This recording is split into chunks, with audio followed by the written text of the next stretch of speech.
বজাৰত উপলব্ধ গৰুখুটিত উৎপাদিত পাচলি গ্ৰাহকে কম দামতে কিনিব পাৰিব গৰুখুটিৰ পাচলি জৈৱিক প্ৰক্ৰিয়াৰে উৎপাদিত শাক-পাচলি গ্ৰাহকৰ মাজলৈ উলিয়াই দিবলৈ সাজু হৈছে গৰুখুটিৰ কৃষি সৈনিকসকল এইবাৰ বৰ্তমানলৈ ৰঙালাও বিক্ৰী কৰিয়েই উপাৰ্জন কৰিছে ৪২ লাখ টকা কেৱল ৰঙালাও বিক্ৰী কৰিয়েই এই বৰ্ষত ১ কোটি টকা অৰ্জন কৰিব বুলি ধাৰণা কৰা হৈছে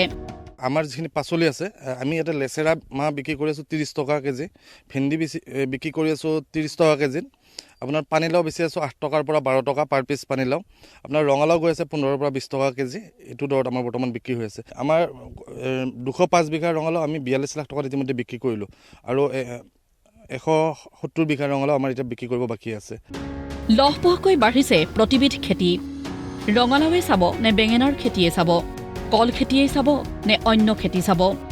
৩৭০ বিঘা ভূমিত কৰা হৈছে ৰঙালাও খেতি ৯৬০ বিঘা ভূমিত কৰা হৈছে মাটিমাহ ২২০ বিঘা ভূমিত তিল খেতি মাকৈ খেতি কৰা হৈছে ১২৯০ বিঘা ভূমিত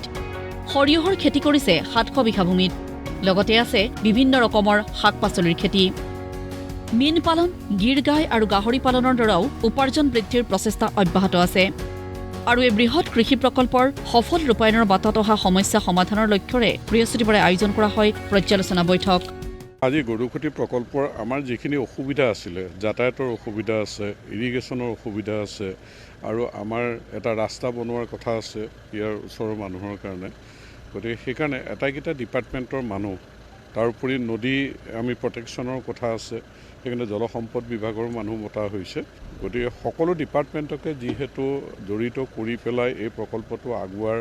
কাৰণে পৰিকল্পনা কৰা হৈছিল মাননীয় মুখ্যমন্ত্ৰী মহোদয়ৰ যিটো সপোনৰ যি এই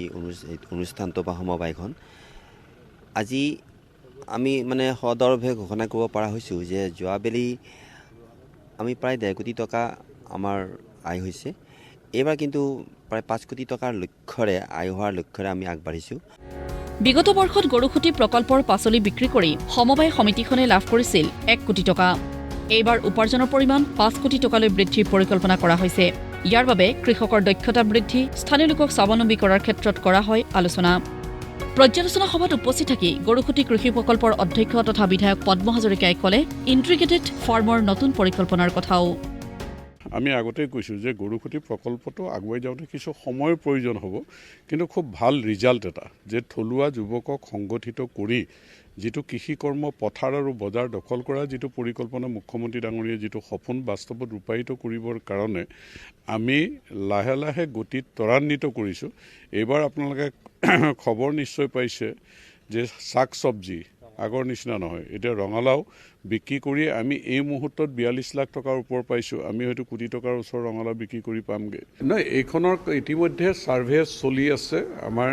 চৰকাৰ যিখন মিটিঙত আমি লেণ্ড ইউজ বৰ্ডত মাটি এলটমেণ্ট দিব লাগে ৫০০ বিঘা মাটি এতিয়া দিয়া হৈছে গতিকে তাৰ ডিপাৰ্টমেণ্টৰ মানুহখিনি আহি তেওঁলোকৰ গোটেই প্লেন এষ্টিমেট যিখিনি আছে সেইখিনি দিব চিপাঝাৰৰ পৰা মনোজ আলীৰ ৰিপৰ্ট প্ৰতিদিন টাইম